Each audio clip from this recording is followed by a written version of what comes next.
And if you shout at the devil from the gunner seat, oh, come on! Then you are ready for this episode of Discography Discussion.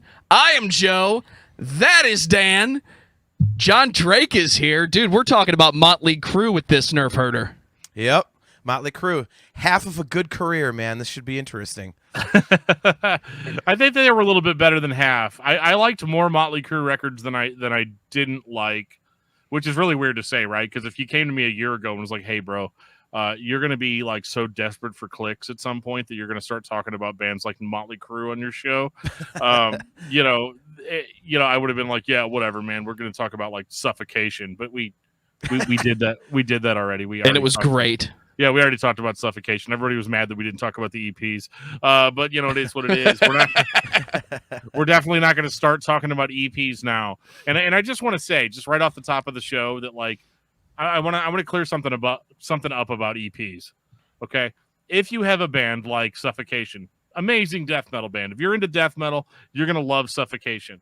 But there is no denying that band put out like 9 records that all sounded basically the same, which is great. If you're into that sound and every 2 years you want that sound again, then that band did everything that you wanted them to do. They're the ultimate unpleasable metal fan, band. Ladies and gentlemen, unpleasable metal fan. But whenever people say things like, "Oh, hey, you forgot to talk about such and such EP," or "You forgot to talk about such and such demo," I didn't forget. Okay, I listened to this band for an entire week, sometimes a week and a half, 2 weeks. I listened to everything they put out, and here's something you guys don't know: is I do actually listen to the EPs, and if I feel like there is something very notable to talk about, I will. So it's not that I forgot to talk about your favorite band's EP. It's because I listened to it, realized that the 4 songs or 6 songs on that EP didn't overall change my opinion of the band in any way, and I decided it wasn't notable, so I decided to leave it out of the episode. Does Mötley Crüe have a surplus of EPs that I'm missing? I mean, they have a demo, like a demo. That's it? I think so, yeah. I feel like this is more of a rant than an actual discussion about Mötley Crüe at this point, Dan. Well, I just want to clear it up because this is my time to shine to talk about this sort of thing. And it's not that I don't love EPs. And if you guys care enough about us talking about bands EPs, I was talking to Joe about this last night, and we are more than willing to go back and listen to bands we've talked about on the show's EPs and maybe do like mini episodes on those. But they're going to be on the Patreon, so you're gonna have to give us at least $1, in order to get access to that. There you go. But we will do it. I have no problem doing that. So and at the same time, I appreciate everybody's passion. Number one, I appreciate that there's people that listen to the show enough to get mad that we forgot to talk about X and Y thing. So we're willing to do that for you. But just let us know in our comments or emails, or if you want to slide into my DMs or whatever. Just let us know if that's something that you guys want. So does that mean they'll have to go to Patreon to hear us talk about Quaternary today? Probably, yeah. Definitely gonna have to go to Patreon. I suppose I should have listened to that one. Dude, I've been listening to Dr. Feelgood for the past 15 minutes, so I'm good with whatever at this point. Oh man, I've been listening to Too Fast for Love. It was funny about that record, man. Like I was telling Joe offline, Mötley Crüe's weird to me because it's one of those bands, like the first 5 records are just phenomenal, and after that it just like kind of falls off a cliff in a lot of respects. Yeah. And I realized the other day that I had heard most of the songs on Too Fast for Love over the years and everything, but I realized I never listened to the whole thing front to back in one sitting. I was like, holy crap, really? How did I not? Yeah, I'm like, how did I not do that? And so I did it, and I was like, man, this is pretty cool, man. Like it's it was interesting. I couldn't believe I'd never done that before, but yeah. So got me into the world of Too Fast for Love just to do this show. I mean, merry goes round and round, man. Like it's just. Well, I was kind of listening to it with starry eyes, just like, wow, this is really good. So see, if you're gonna do a song pun, I'm gonna get one in myself. So there you go. Yeah, no, fair enough. You got this. Let's take ourselves to the top here. Of course, Jon Drake is gonna make a space pun. Of course, and then I'll be public enemy number 1 if I do that. So. Well, Joe, is there anything you need me to read or get out of the way before we just jump into this this feast that has a weird diminishing returns effect. I think now would be a good time for you to shout out our beloved patrons. That's true. These are the people that, I mean, honestly, and I say this with no irony at all. These are the people that make it to where we didn't like that. They're the reason the show still exists. I think to some degree. I mean, how many episodes are we at? Like 230 something. Like I did say 237 at the top of the show, dude. Yeah, without these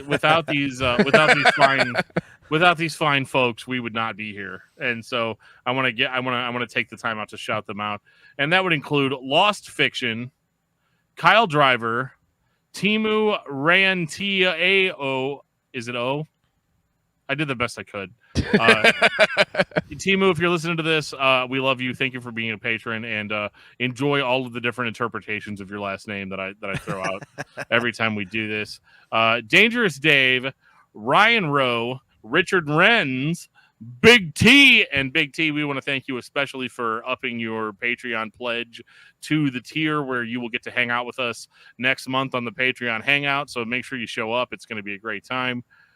Josiah Heiberg, Brandon Miranda, Ken Zapla, Tantalized Fungans, best name ever, Jeremy Prince, Josh Moser, David Brown, Samuel Woodward, Brian Dean, it's me, Brave, Lance Allagood, the king of metal, Alexander, Patrick Asplund, and Jeffrey De Los Santos. the actual Mac. To quote Willy Wonka himself, you guys are the music makers and you are the dreamers of the dreams. Look at that. Thank you so much for contributing to our show. We really appreciate it. And we hope that you're enjoying the content. And if you guys ever have any questions, suggestions, anything like that, please never, ever, ever, ever hesitate to reach out to us and let us know what you want to see on the show. Well, before Jon Drake jumps to hyperspace, I'm going to take this time to say thank you to everyone for listening to the podcast. Thank you for listening and for subscribing. If you are not a subscriber, then you can find everything Discography Discussion at discussmetal.com. We are on Spotify, Apple and Google Podcasts, TuneIn Radio, Stitcher, iHeartRadio. So if you have an Amazon Echo or a Google Home, you have no excuse. Ask it to play the latest episode of the Discography Discussion podcast, and it will. We're also on Facebook and on Twitter at Discuss Metal. Be sure to like, favorite, and subscribe. It really helps us out. It lets us know you're listening. And now Dan is going to tell us all about 5-star reviews. Hey, 5-star reviews, they're a good thing. That they inflate my already massive ego. And so whenever you guys leave us a 5-star review, it makes me happy. It makes the other members of the podcast happy. Last week we had a 5-star review from a guy that said that our show is more fun to listen to than punching a sleeping baby. So I think that is that's really all you guys need to know. But yeah, leave us a review. Supposedly it helps us with algorithms, but to be honest with you, I couldn't tell you guys what algorithms are thinking. The reason I've noticed that the show does as well as it does is that you guys that are either fans of the band or fans of the show are sharing these episodes whenever they post to your favorite social media groups, be that on Facebook or Instagram or Twitter or whatever other social medias that people use. We really appreciate it. People talk down on social media and how it's destroying our country and how it's destroying our planet and humanity at large. But I mean, we seem to be benefiting from it pretty well. So I appreciate all of you guys that are doing that. And, keep it up. There's no better feeling for me than whenever I go into a Facebook group and I make a post about a new episode that we posted and my post gets deleted because you guys have already shared it. It's an amazing problem to have. So I really appreciate you guys doing that and keep it up. Jon Drake, what's going on the Nerfherder Council? Well, we, you guys are at 230 episodes. We've got, man, we're getting up there as well. So we'll actually be live this coming Wednesday at 8:15 p.m. Eastern Standard Time, and we are going to have a guest host with us. It's going to be Chris Mocked from Mocktails of the Cantina. Nice.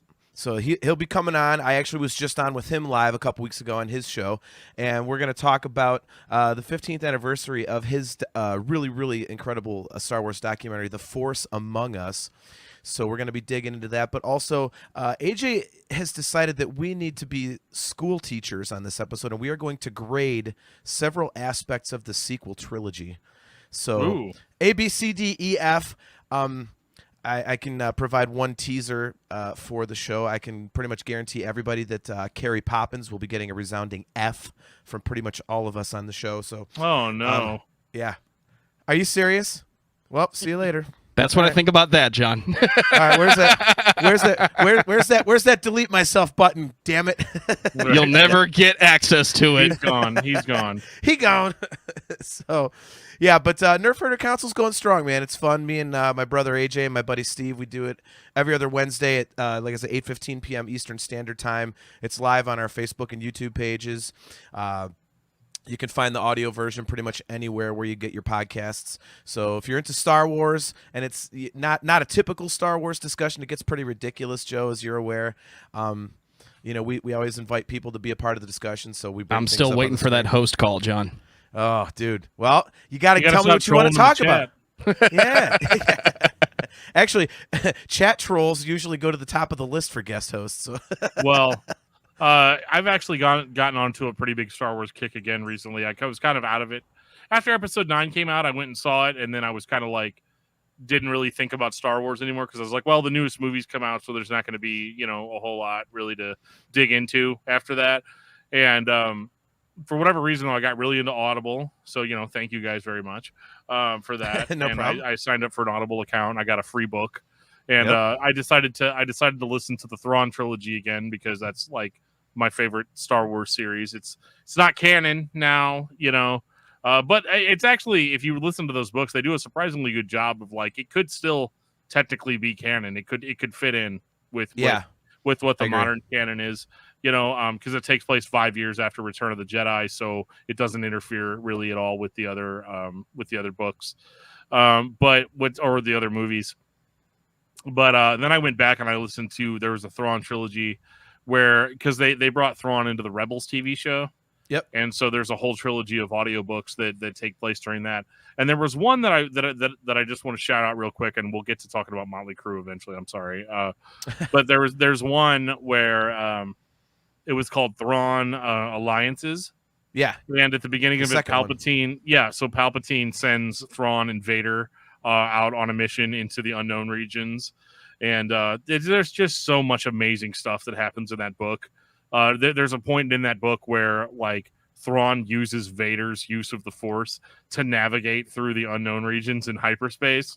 Yep. which was incredible. And just the back and forth between Thrawn and Vader was really, really, really good. And I don't know. That was like absolutely fan service for me. I loved it. And that book was absolutely incredible. The one that came before it and after were really good too. And so now I'm starting the Ascendancy books, which are basically about like young Thrawn. I can't say anything about those yet. I haven't really gotten too deep into them. So yeah. But yeah. So anytime you guys want to talk about Thrawn, you just let me know. Could do that, man. Like I've listened to the first book. I listened to the second one, like you were talking about. That's actually the one where they kind of like when they announced Galaxy's Edge. That's where they first really brought Batu into the picture. Yeah, it was in that second Thrawn book. So, and the cool thing about that one that I liked is it's like a throwback book because there's also all the the Anakin Padme stuff in there too. So it kind of jumps to like from present time to like goes back in the past and everything. So it's a really interesting point of view the way that they did that book and everything. I haven't gotten into the ones after that yet. I mean, admittedly, some of the books get a little long-winded for me. Sure. So it's a little like Steve doesn't listen to any of it. He basically watches the movies and that's it. He's seen Rebels, and that's pretty much where we tried watching Resistance. We weren't big fans of that.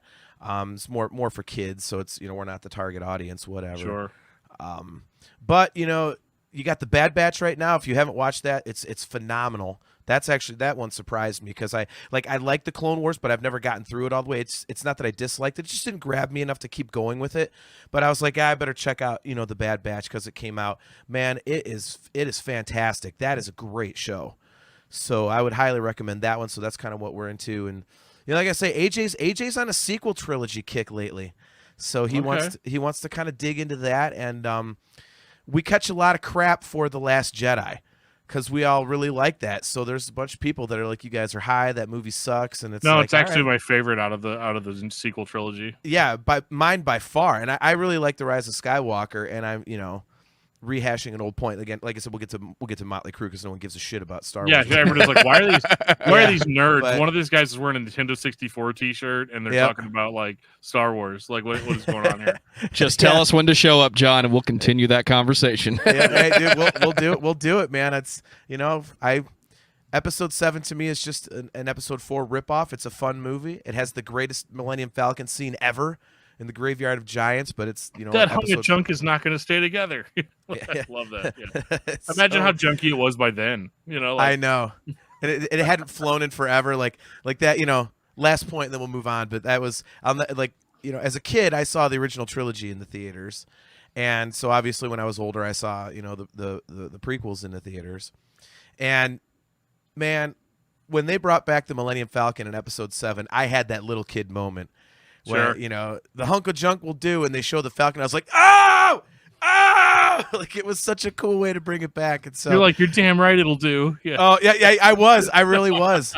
I really was, man. And it was, and then, the Falcon's just flying around kicking ass. It was so great, And I heard some guy walking out of the theater like, man, that was kind of, like, it was just sitting there. Like, it would, like, they didn't have to make it do that. That's not really real. And I wanted to be like, you know what, dude? Up your ass. It's the goddamn Millennium Falcon. Shut up, you disrespectful prick. Fuck you. Right. But how did it end up in that junkyard? You get to make a show about that. Guys, exactly. Maybe I don't know what happens between something like Episode 6 and 7.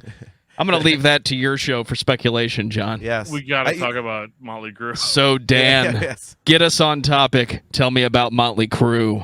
Man, Mötley Crüe. Okay, so Mötley Crüe is You're welcome, by the way. Yeah, well, Mötley Crüe is an American heavy metal band. They're from L.A. because, honestly, do I even really need to tell you that they're from L.A.?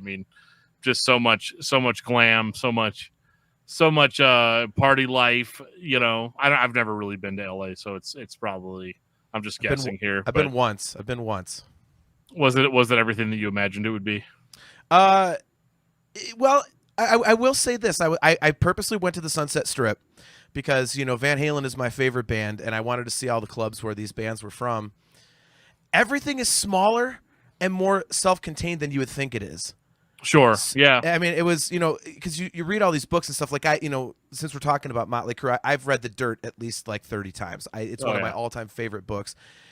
And all these bands talk about, we sold out the whiskey for 3 nights, and you're thinking, holy crap, And I get to the whiskey. If you put 200 people in there, it's assholes to elbows. I'm like, how is that impressive to sell out a 200 seat? You're like, I was in a local band once. Like, yeah, I get it. Yeah, like, yeah. I sold out 1,000-seater. And I'm like, so I'm expecting the whiskey to be this big thing, and I'm like, it's tiny, and I'm like, wow. But also, again, because it was so self-contained and things are closer together than you would think they were. You could picture back in the day when they're saying, there's people hanging from trees and all this people on the streets and on the sidewalk. It's like you picture it, and it's like you could see how that would happen, and it's just, you kind of think like, man, that must have been kick ass to hang out in that environment on like a Friday, Saturday night, and just, all the different bands that you have going on at the different clubs, and, getting into Mötley Crüe, like they basically kind of started that scene. Well, yeah. So, and that becomes very evident as you go through the discography. Yeah. How many times do you hear something someone else very clearly stole? Yep. And Mötley Crüe was getting credit, but did they have drama along the way? A little bit. I remember when Mötley Crüe came back, and that was a big deal, and I didn't get it. I knew the singles, but I didn't get how much of a big deal it was. But that scene, that late 80s, early 90s, thrash and heavy metal are popular now. Yeah, Metallica put out the Black Album, but thank Bob Rock and whatever the fuck he did with Mötley Crüe 3 years before that, right? Yeah, we'll get there. But yeah, like, with a band going all the way back to 1981, in that scene, playing, and this is my favorite kind of era to talk about Mötley Crüe because I think we've all kind of been through like what their mindset was kind of at that time, which was we just want to make heavy metal music. We want to make music that like people are going to be like offended by when they hear it, but then like all the young people are going to come out for it, and we're going to have awesome parties. You know, we're going to have like just a really, really, really great time. And even starting out back then, I think it was more like, because you got to think like back then there's like, dude, it'd be really cool if we were able to like play a show and like sell out the whiskey. You know what I'm talking about. You know, Yep. We Well, could like, eat for the entire week if we do that. dude. If Right. we do a good job, they might like give us free drinks. Like, I mean, who knows? I'm not saying that they will, but maybe they won't. Maybe they will. You know. And so whenever we roll into their first album, Too Fast for Love, 1981. I think that is really kind of self-evident because like when I listen to this record, like it starts off with the song Live Wire, which to be honest with you, I was actually a little surprised at how catchy it already is. Yeah. You know, for a band's first record, like, because like we talked about Diamond Head a while back, and we were talking about how like their original album was like super super rough. Even Iron Maiden's first album was kind of rough, you know, starting out, and you know, and even Def Leppard, we kind of had the same sort of situation with them, where it's like these guys were all very obviously influenced by like the kind of like British kind of heavy metal scene, and you hear that the most kind of here on this first Mötley Crüe record, where the riffs are just alive. The songs are really, really, really catchy because heavy metal had evolved, you know, quite a bit, you know, between whenever Black Sabbath put out their first record, which I think is like, what was it, 69, 70, you know? So like within the 10 or 11 years. So heavy metal had evolved into being something that was like really off-putting, I feel like, to a lot of people, you know, into something that was actually like really catchy and singable, you know? But Yeah. this is still not like pop metal. This is still there's so much care being put into the riffs and into the vocal melodies, you know, and not really even melodies. Like I don't feel like Vince Neil was like as good of a singer as he would become, you know, on this record. But I like kind of the youthful energy that's on this record. Yeah. I like that. I like that the drumming is like really the drumming is actually fantastic on this record, and that's something that really stood out to me right away. It's shocking to me that like for a band that I just kind of put in the back of my mind as a hair band and never really thought about beyond like actually going back and listening to their records, I was kind of like, man, these guys actually like they kind of came out of the gate swinging as far as like being aggressive and catching attention, which I think is probably why they were signed as quickly as they were, and you know. Got kind of put on that upper echelon of like bands from LA at the time.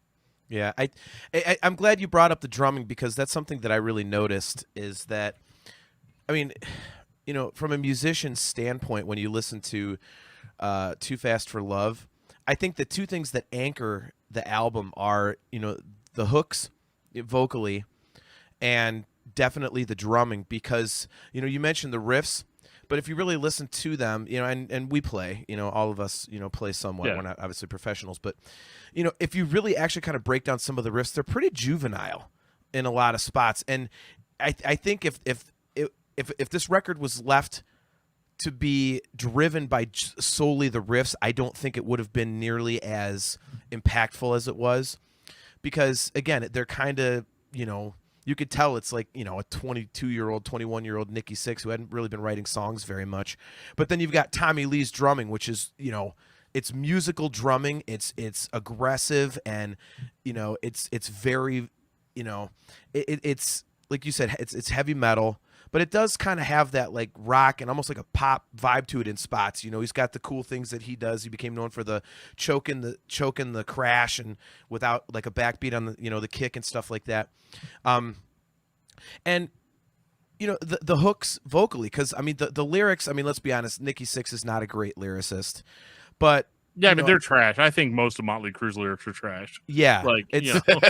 yeah, and I never really paid attention to it too much because it's Mötley Crüe. You listen to it, you know, for fun. It's a fun band to listen to, And when you really start trying to dig into it, like we're doing now, like I started trying to actually like, analyze Mötley Crüe. I'm like, man, Nikki Sixx is kind of a crap lyricist. Yeah. But the vocal melodies there, especially for such a young band, especially for doing something that was new and hadn't been done before at that time, when you have, those vocal melodies and that drumming, it really drives the record forward. And, I mean, they come, like you said, they come out of the gate swinging, and to open the record with Livewire, which I think is still my favorite Mötley Crüe song, the first thing they ever released. I mean, you've got, Tommy Lee, it comes up with the double bass, and it's that heavy riff, and you're like, I mean, I kind of thought about it, like if you're a kid in 1981, and Van Halen had kind of started changing the thing, and the new wave of British heavy metal started coming out, but when you get that as a kid and you're in LA and all of a sudden you got this band that looks like a bunch of Satanists and they come out and the first thing you hear is freaking Livewire, you're like, holy shit, like that's pretty mind-blowing crap back then, I think. It feels like the goal was to be big. Clearly this band listens to Van Halen, Motörhead, Judas Priest, Iron Maiden. They have all of those early 80s heavy metal sounds, but this is the first time it was an American band that you really paid attention to playing this style. Because this is very clearly not Van Halen. It's clearly not AC/DC. It's not those other bands that you've been listening to for the past 5 years. Yeah. But how much of the 80s sounds like this? Yeah. Well, and even this record from Mötley Crüe, if you kind of really think about it, this is the only record they kind of sounded like this because it got into a different direction that they kind of really leaned on, especially for the following 4 albums. This one has more of a punk feel to it, and it does, you can hear, I mean, Nikki Sixx has, always said like Cheap Trick and The Sweet and all these, kind of like poppy type of bands. You can hear that influence. There's a whole bunch of clapping in the and choruses and stuff like that, the cowbells clanking away. And, but I mean, even, you get into just the next record, Shout at the Devil, and it doesn't have that happy, punky, poppy thing to it. They kind of get into their own little groove, and it's a little bit darker. Well, yeah. And I think what makes this first record, Too Fast for Love, like more relatable. I think it's the most relatable, I think, to the average person Mötley Crüe record, because everything else they do after this is so like soaked in excess that most of us are not going to ever experience, nor do we probably want to. Like it's one of those like things, and it's like because we've all been in the garage, we've all been like picking our favorite aspects of all of our favorite bands and trying to write songs based on that. And I feel like that's what makes us the most relatable Mötley Crüe record, because it's so where we've all been, as far as trying to make, some sort of impact. Like the riffing can be kind of pedestrian, but at the same time, because it's borrowed from so many other bands, it comes across sounding more familiar. Yeah. In a good way, like in a nostalgic way. So, it's really interesting to see how they do, just a couple of years later with Shout at the Devil. Yeah. 1983. Yep. That's this record, man. It's to me, this record kind of like when I think about the 80s and I think about, hair metal, glam, whatever, this is the record that comes to mind. I remember as a kid, I discovered rock music when I was 8 years old in 1984. And, I found the Van Halen 1984 record, whole nother story. But, my older brother's 9 years older than me. So when I'm, in 1984, I'm 8 years old. He's 17. So he's right in that wheelhouse for that 80s, glam stuff. And I went up in his room. I found out he had all these tapes that were like Van Halen. And Shout at the Devil was the first one that I saw. And I'm a little kid, and I'm seeing that album cover with these guys in this makeup and, fire behind the one guy. I'm like, and it was like scary in a way for a kid, but it also like I felt like the coolest kid on the block because I'm like, oh, I'm listening to this and it looks like something I'm not supposed to listen to. And it starts out with In the Beginning, which is still the coolest freaking opening track ever. It's like I was really sure when I put that on. I'm like, oh my god, like he's talking about the devil and this thing sounds evil, and I'm like, I'm not supposed to listen to this. And then Shout at the Devil comes on and Looks That Kill and Bastard. I was like, oh my god, like it blew my mind. And to this day, the record it sounds fresh, it feels fresh. I think it's the one thing that they've done that I hate using the term timeless because it's such a cheesy term, but some of their stuff can be dated and you're like, okay, well, it's gotten kind of like, but Shout at the Devil to me still sounds like it just doesn't age. It's just absolutely freaking great from start to finish. And it is absolutely their it's stupid to say that their pinnacle came with their second record, but it's just fantastic. It's like a perfect album. Too Fast for Love was the blueprint. It was the structure that the band would build off of. It is not that much of a stretch. Someone, whether it was the band or the producer, the manager, whoever made the decision when this album came out, they took that piece of the puzzle that was there and they mixed it with Kiss. Yeah. I have said many times, we talked about it with Def Leppard. Def Leppard was the sound of the pop rock in the 80s, but I think Mötley Crüe was the first attempt to come up with the new Kiss. Because what happened shortly after that? Kiss took their makeup off. They tried to reinvent and stay relevant. Mm-hmm. Yep. Yeah, like the pop metal. The idea of how do we make music that would usually piss everyone's parents off and cause them to burn the records, or the tapes or whatever. How do we take that but make it so irresistible for kids to listen to that, and so like there's a level of genius kind of there that I think that a lot of people can't get. So like the difference between like something like Shout at the Devil, where like, we talked about Iron Maiden a few weeks ago, and we talked about like the Number of the Beast and how everybody thought that album was satanic or whatever. And the band went through like great lengths to be like, it's not satanic, it's about a bad dream that somebody had, and all our music is about literature. And they tried to go for the defense of it. And Mötley Crüe came at it from a totally different angle, where they were all like, I don't know, man. Is it about the devil? Yeah. You know what I mean? Like it just be one of those. Yeah.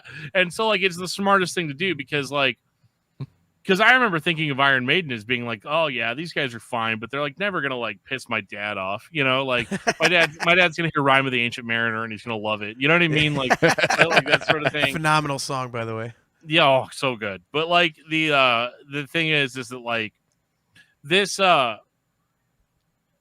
record, like God bless the children of the beast in the beginning, like the way and to put a cover of Helter Skelter on there, you know what I mean? Yeah.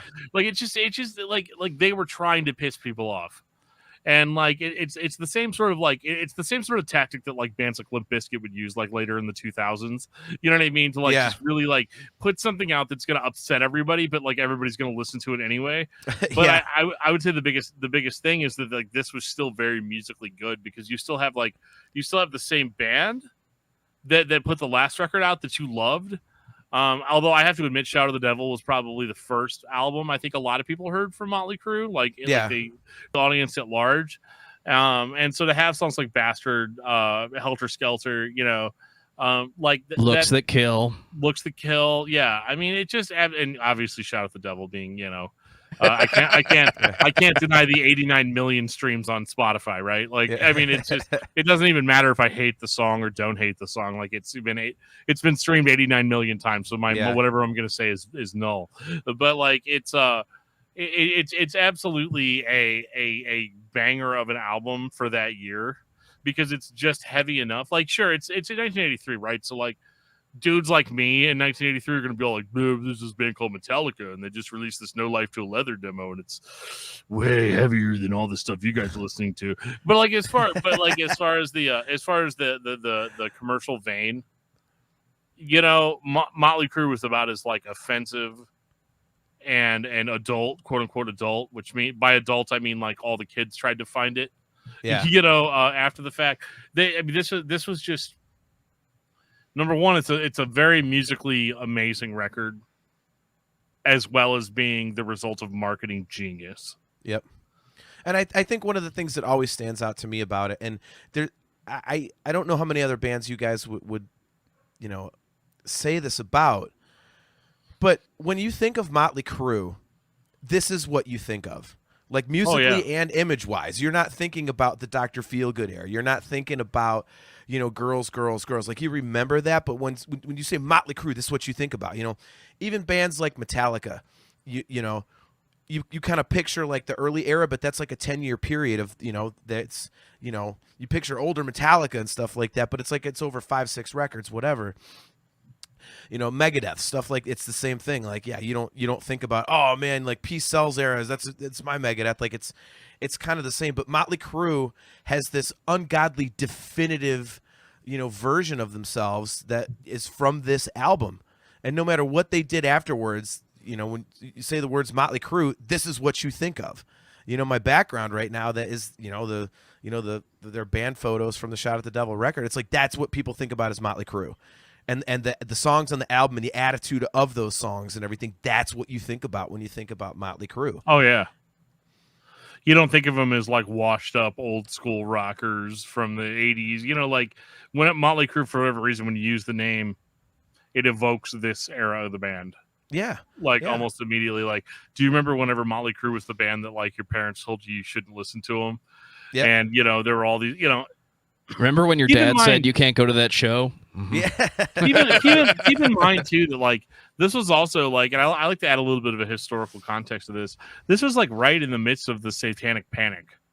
Yeah. That took place in America, where like people thought that like small town churches were actually like satanic cults, and then there were all these Satanists that were like sacrificing babies to Satan or whatever.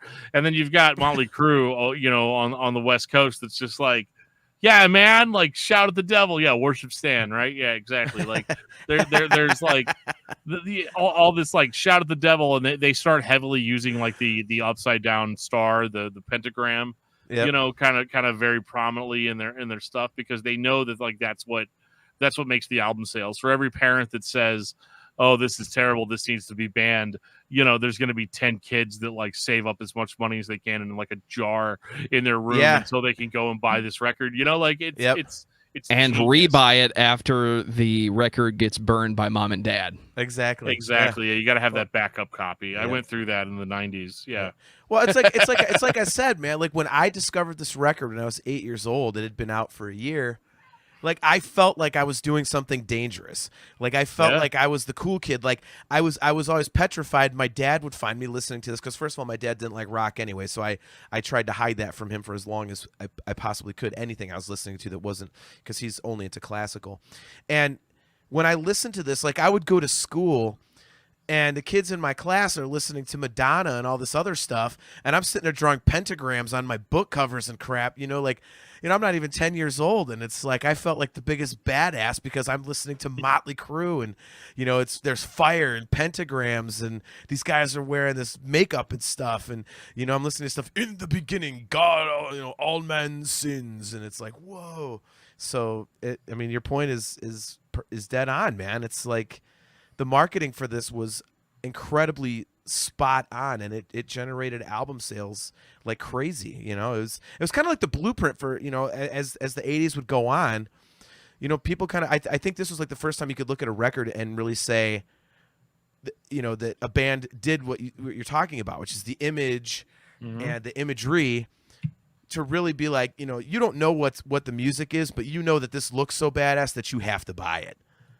And this was kind of like, the blueprint for stuff that would come after. Does anybody else think it's weird that Stryper formed in 1983? They were the answer to Mötley Crüe. We can't let this happen. That, like Stryper's one of the like.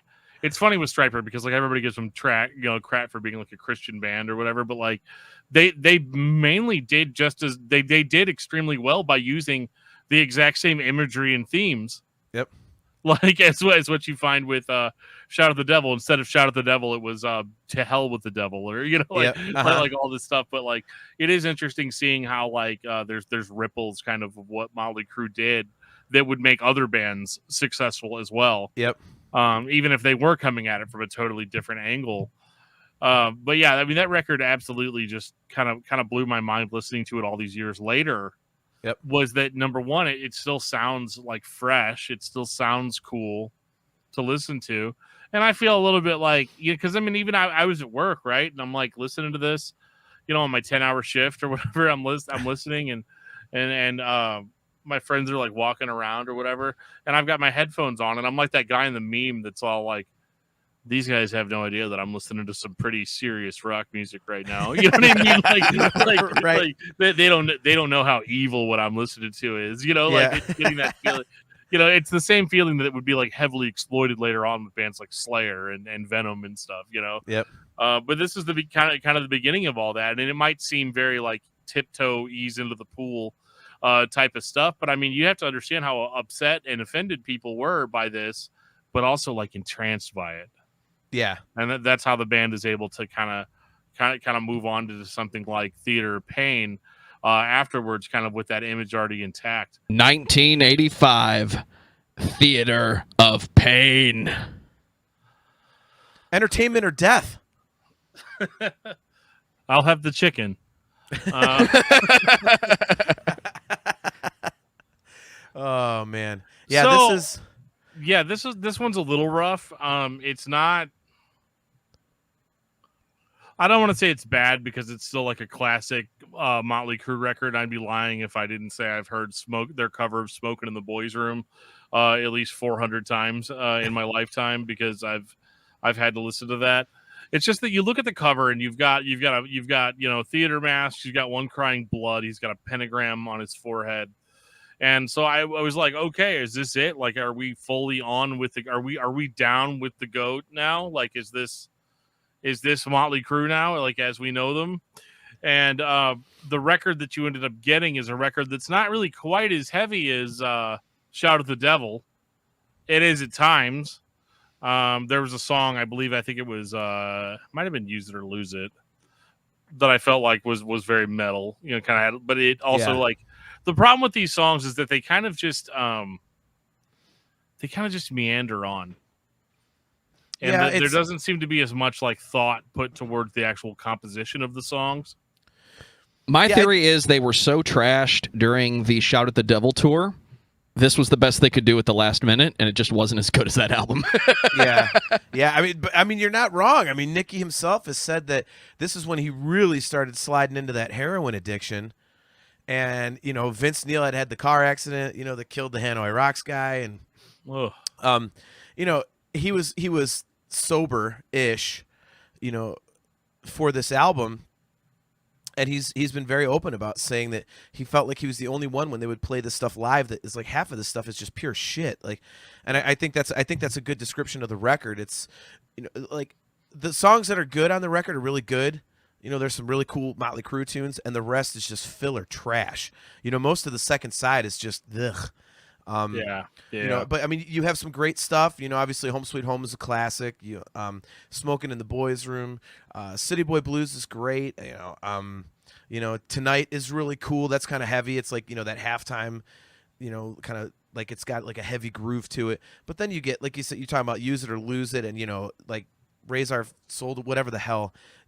Half of that record is just ugh, and. You could hear, the drug influence starting to come into the songwriting. He got a few good songs out, and then the rest was just, up in a heroin needle somewhere. So, yeah, like the drugs don't affect them in a good way, like the Beatles. You know what I mean? Like, it's one of those, the music doesn't suddenly become way cooler, over time. And I think really what this is this is something we talk about a lot on this show, is that like, there comes a certain point where like you've got your first album and it's like, we're going to write these cool riffs and we're going to piss people off and we're going to yada, yada, yada. That's the mindset going into making your first record. And then now you're an established thing. You've become probably one of the biggest bands in the world kind of at that point. And now you're just clocking in, you're clocking in to do the Mötley Crüe thing. But like really what you want to do is like do heroin and party and drink and all this stuff. So like you show up for work, you do the bare minimum amount, like these guys probably wouldn't have survived, a yearly, like an annual review, like the rest of us are subjected to, after doing our job for 6 months or whatever. And so they put out Theater of Pain, and they did what they said they were going to do. They were going to put a new record out. But it's so funny that this early in the career, and it's kind of like a case study in what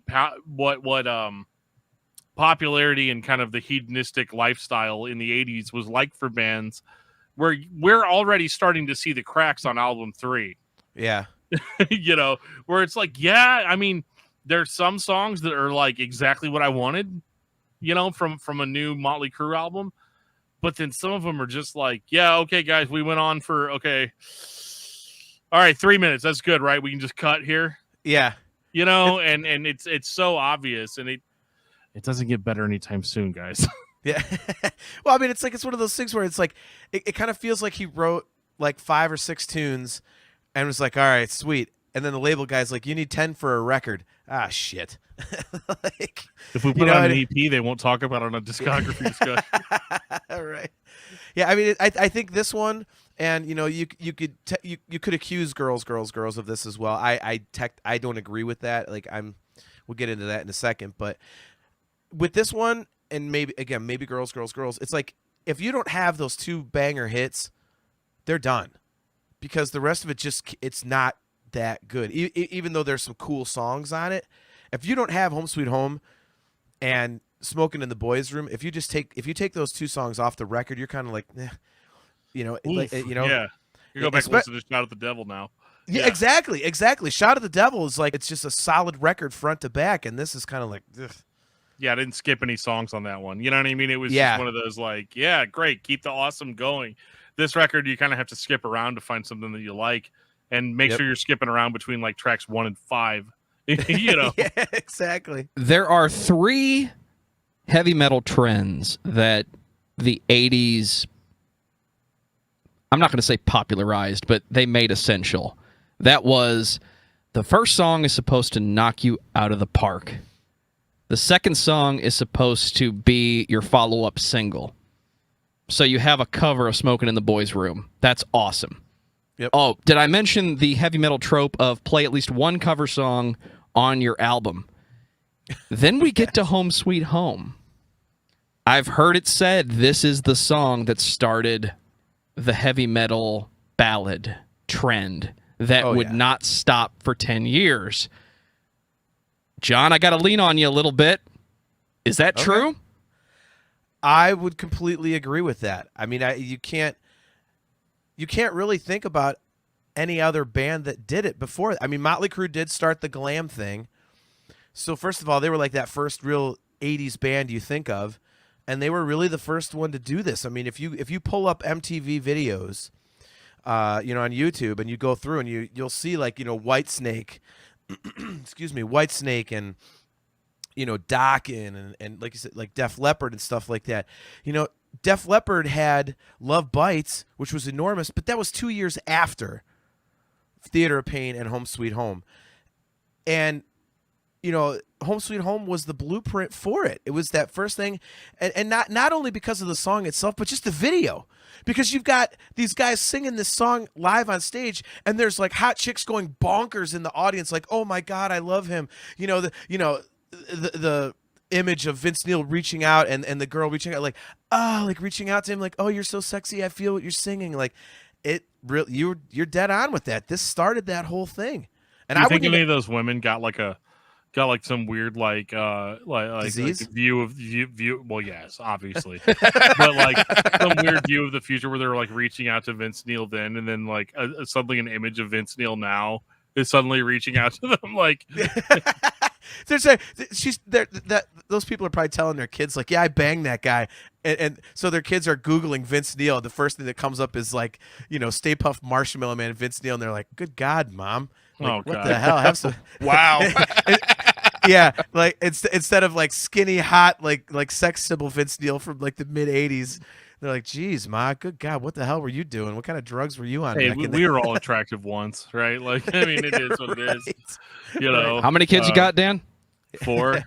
So I got four confirmed, right?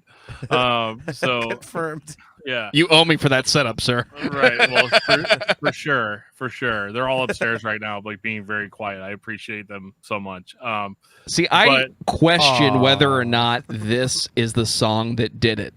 I think everyone has to Really? point to that one song and say, this is when I had to deal with good song, slow, boring shit. I think everyone points to this one. But I think Dream On is more to blame than this. Because Dream On was not initially a hit, but it became a hit later on. So did this just mesh with that in style and form? And we're going to play kind of slower, but we're going to keep the rock, keep the distortion, keep the heavy, and it's going to be something beautiful. Because anyone that says Beth is a power ballad, it's not. It's just a song. It's a good song, but it's just a song. Yeah. But I think Dream On helped a little bit. I'm going to disagree with you because if you're gonna bring up Dream On, then I'm gonna bring up Stairway to Heaven, because that had that slow vibe and it was It's the that epic classic. thing. It's a like a brain chemical release thing. I'm not smart enough to talk about what brain chemicals they are, but the idea of a band that is Here you go, Dan. Here. Does this help? Maybe You want to just take that from me? Maybe it's a there you go. serotonin boost. Yeah, like I'm going the wrong way. My camera's inverted. But anyway, this will be funnier once I figure it out. But no, I think it's the serotonin boost. I think I don't know what it is. It's the feel good, no pun intended, chemical in your brain. Oh, is it time for that one yet? No, we still got to talk about girls. No, unfortunately, not. We're not at Dr. Feelgood yet. But like, I think that like, you know, the idea of a band that's known for being hard rockers, you know, playing stuff that young men like, for lack of a better term, for like the hardcore, like young men in the crowd are gonna like these hard banging songs or whatever. And then Led Zeppelin goes into that doon doon doon doon doon doon. You know, they get very like pretty and melodic, and Robert Plant's like, it's for the first time they start noticing like just how tight his pants are and like his long locks and he's a beautiful man, you know, like that sort of thing. And then but Stairway to Heaven gets like straight up banging towards the end, like heavy, you know, like heavy Led Zeppelin again. And even I like that. Even with like modern bands that are just like heavy all the time, when they start off like really slow like that and then kind of build into intensity until they reach their like more normally expected level of heaviness, which is what Led Zeppelin did on Stairway to Heaven.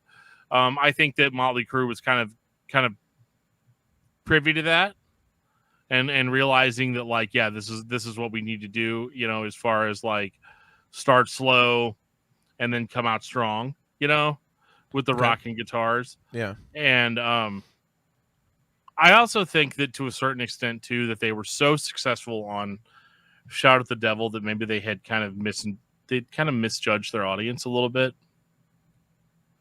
because I feel like some of the tricks, some of the marketing tricks and stuff were a little bit more obvious on Theater Pain, and then whenever you move into Girls, they obviously haven't figured out, like they haven't entirely like they think that people are still like easy to trick.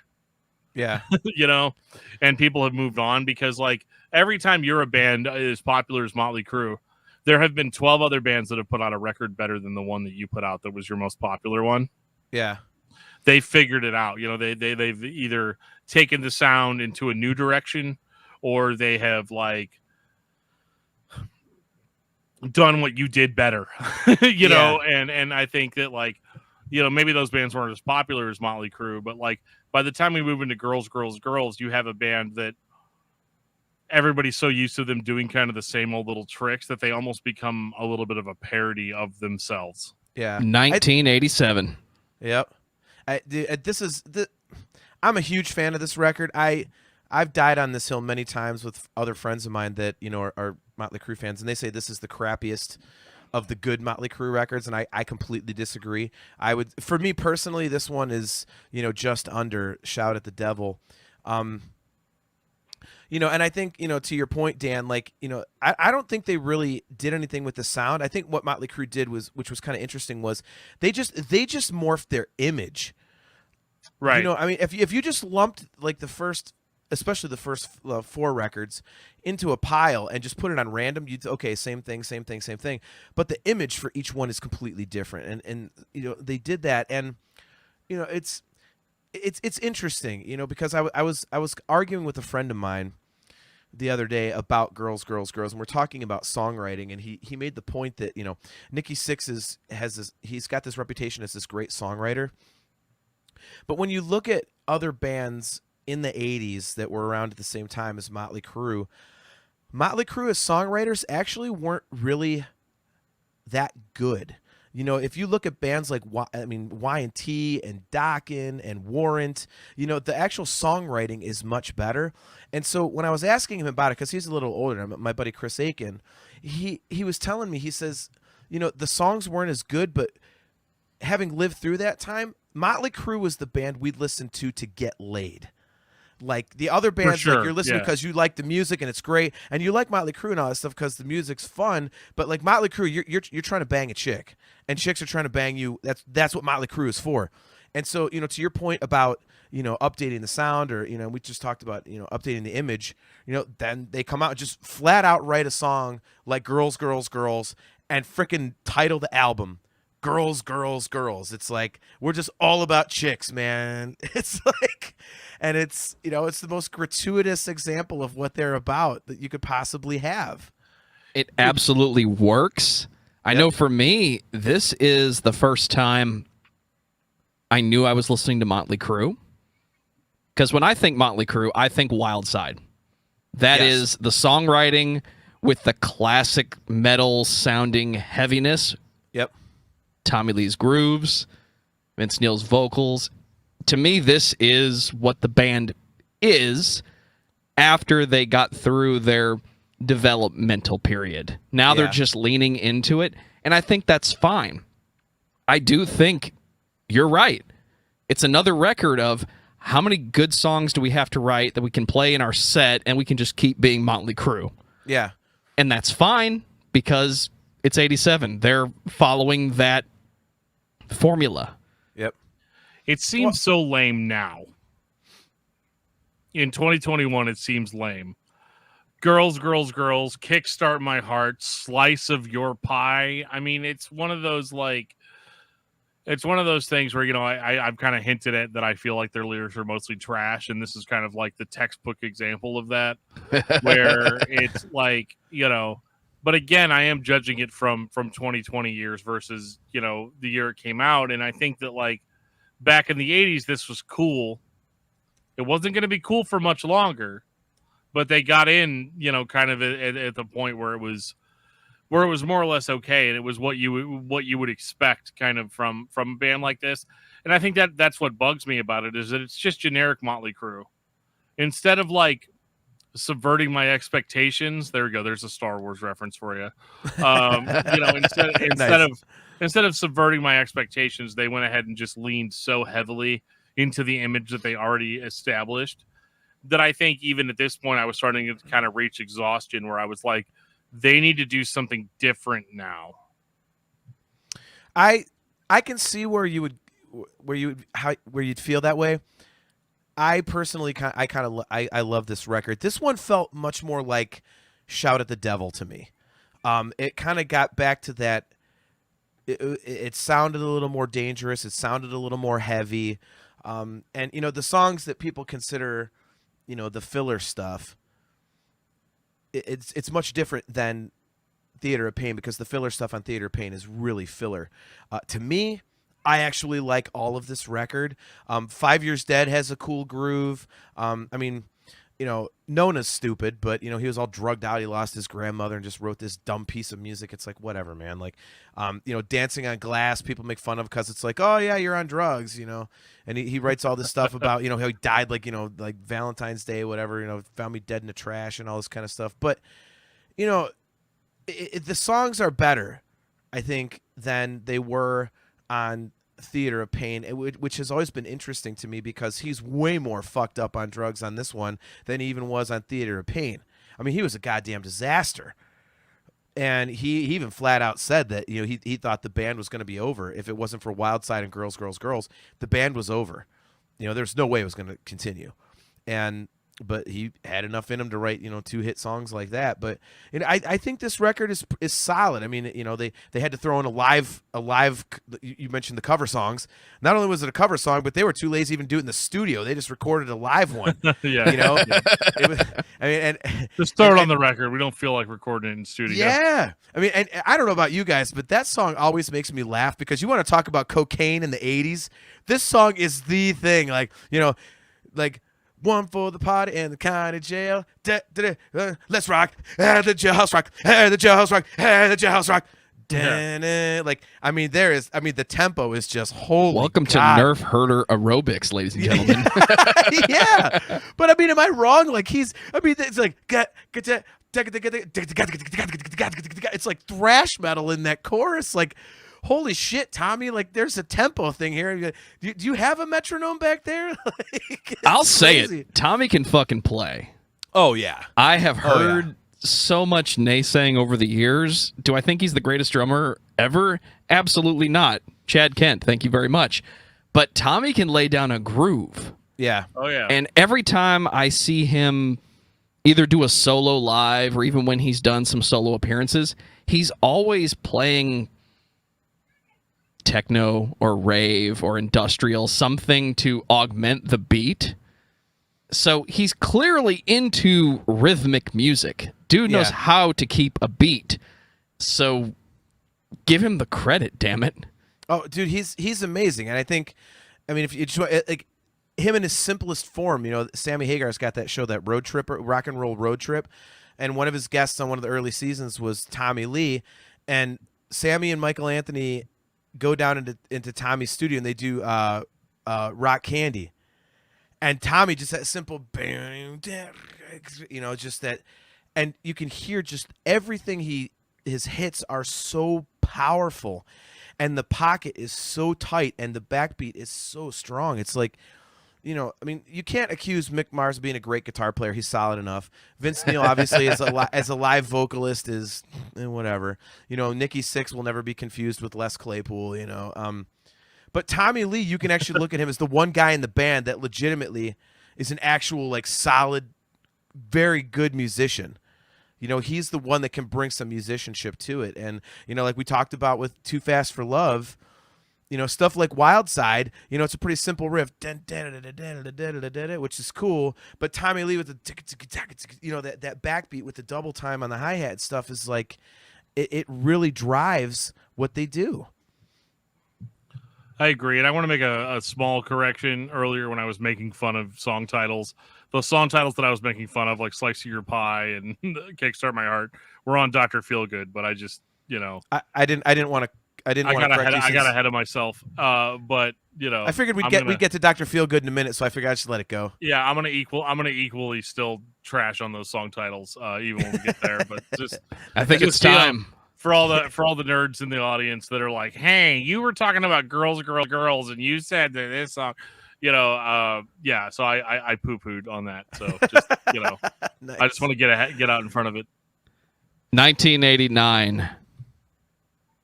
Lord, thank you for Bob Rock, Dr. Feelgood. I mean, somebody needs to correct that. Look, somebody needs to fix that shower, replace some of the tiles on that shower, right. Because they're cracking. I bet there's some mold down there at the bottom. It's not a shower I'd want to be in. I don't know if it's a Mötley Crüe shower. There's tons of hot naked chicks in it, so that might not be too bad. Yeah, but there's no drugs. I think that's the big thing with Dr. Feelgood. Yeah, okay. Well, we can get into air quotes, no drugs. Well, the official story is that the band had cleaned up significantly between Girls, and Dr. Feelgood. And this is where my criticism kind of the song titles comes from, is that, like, when you take the drugs out of Mötley Crüe, all that is left is the womanizing. And that's where I was kind of like, oh boy, Here we go. We got Slice of Your Pie. We got Kickstart My Heart. We got Sticky Sweet. We got, like all She Goes Down. Kind of She Goes Down. Yeah. Dr. Feelgood. You've got these crappy. Well, I thought Dr. Feelgood was just about Bob Ross. Can we talk about the guitar tone on this record for a second? Bob Ross Bob Ross. No, that's the painter. Bob Rock. I didn't want to Bob bring Rock. it up. I wanted to see how far he'd go with it. My wife and I watched a lot of Bob Ross. The painter. I'm like, is he really bringing up Bob Ross as Dr. Feelgood? Like, because Bob Ross makes you feel good as he paints. Like, I was waiting for that. I'm having an off night, gentlemen, but today we're going to be painting Bob Rock, a shower scene with some happy little trees in it. Bob Rock definitely pulled kind of a heavier guitar tone out of this band. He modernized them as much as modernization was relevant in 1989. I feel like in a certain sense he got them ready for the 90s. Because this is one of the harder albums from a more modern standpoint. You listen to this and you're like, okay, yeah, this is pretty rocking. For whatever reason, 80s guitar tones, like heavy 80s guitar tones, sometimes bother me. Not all the time, but like whenever we were doing our Iron Maiden episode, and I was like, man, these songs are so much better live. Because the band sounds more like they play like a little bit harder live, and their guitar tones are like more modernized, when they play live. I mean, the song Dr. Feelgood, number one, being such a huge hit anyway. And you have Mötley Crüe, they're supposedly all clean. That's the official story, that they're all off drugs, and that this is their first, this is their attempt to keep the band together, their livelihood, kind of intact. And I would say musically, I feel like this is a huge step in the right direction as far as them still sounding like Mötley Crüe, but having kind of those more modern elements. Unfortunately, modern elements are not going to always be kind to the band, which we're going to get into later. But I do think that for this year, I think that this record still sounds more or less timeless. And I think sonically, it sounds really good. But the lyrics and song titles are just trash, because you've still got kind of oh my god, musically it's like a huge step forward, and lyrically it's like girls part 2. Yeah, and I completely agree with you, because it does sound great. It does sound, like I said, I hate the word, but timeless. It does sound like that, and I think because it sounds so much better and so much tighter, and the songwriting has just been tightened up so much, it makes the lyrical content stand out that much more. So what you have is this clean, muscular Mötley Crüe in terms of songwriting and sound, but you've still got the stupid lyrics from 1985, and you're just so I think it kind of makes it stand out like a sore thumb. And if you listen to extended versions of the album, and you hear the demos and stuff, if you listen to the demo version of the song Dr. Feelgood, those lyrics are just terrible. Yeah. And so you kind of when you hear that, and then you hear what ended up on the record, you could really hear Bob Rock's influence. So not Bob Ross. Yeah, not Bob Ross. Cool. For all we know, Bob Ross painted the album cover. Who knows? Possibly. Yeah, happy little skull with the long hair. Got a happy little crack in the in the porcelain here. In the porcelain, right? But yeah. So it definitely sounds great. And you said the guitar tone is heavy. It still sounds like Mick Mars, but it's like they took Mick Mars's guitar sound, but okay, whoever recorded this before did not EQ this properly. Let's put this in proper EQ, and now this is what Mick Mars' guitar should sound like. And I think you get into that even more, I think, on the next record, which we'll get to in a minute. But yeah, I mean, the sound is great, and I think you made an excellent point about without the drugs, all you're left with is the womanizing, and the song titles and all that kind of stuff really is just cheesy, and it's it's almost self-parody. Like I said, it was cool back in 1980 whatever, but by the time you're getting into the late 80s, early 90s, people are starting to get a little bit do you guys talk about anything else in your songs? What else you got? Iron Maiden's over here giving me the latest and greatest in literary masterpieces, and you guys are doing this. Well, I feel like go ahead, John. No, after you, man. I feel like this record is the result of the 1980s that Mötley Crüe helped create in popular music. So they were on every drug possible, and now they're clean. They're working with Bob Rock, who I feel like we have a huge look inside of his process just from the documentary on the Metallica Black album, Yeah. I could see Bob Rock in 1988, 1989 listening to Girls, Girls, Girls and says, I want to work with that band because they're 90% and they need to be 99.9. Totally agree. So take all those bands that were influenced by this sound, this mentality, this idea that Mötley Crüe, you mentioned it's all about womanizing, Dan. Yep, pretty much. It's Mötley Crüe, dude. So take that band and give them to Bob Rock, who says, have you heard what Bon Jovi's doing? Have you heard Whitesnake? Have you listened to Warrant, guys? You created this. You need to just buy into it. You need to grab a hold of it because the 90s are going to be here very soon, and Nirvana is going to fuck all of this up for everybody. Yeah. So, now you have Dr. Feelgood. I think it's a really good record by Mötley Crüe, and if Mötley Crüe is the band that creates the hits, I think this record is right there. It's a bigger sound. It's better songs than what you had on Theater of Pain, but you're still getting the Mötley Crüe experience. I don't think anyone listening to this cares that the band is no longer doing piles and piles of drugs backstage. Yeah. It is an interesting thing because knowing the behind the scenes of them now, you know, back then we didn't know that. We just knew it was a new Mötley Crüe record, and holy crap, Dr. Feelgood comes out. You're like, holy shit! Like, I mean, that was like a perfect single to put out because it's like you're like, okay, Mötley Crüe, what do they got? And then they come out and just punch you with the heaviest riff they've ever, you know, put out. Oh yeah, yeah. And it's like, okay, holy shit! Like, and now everybody wants to hear it, and you know, you got all this ear candy with the singles that would come, you know, Kickstart My Heart, and you know, I mean, I'm not a fan of you know, Without You personally, but that was a huge song.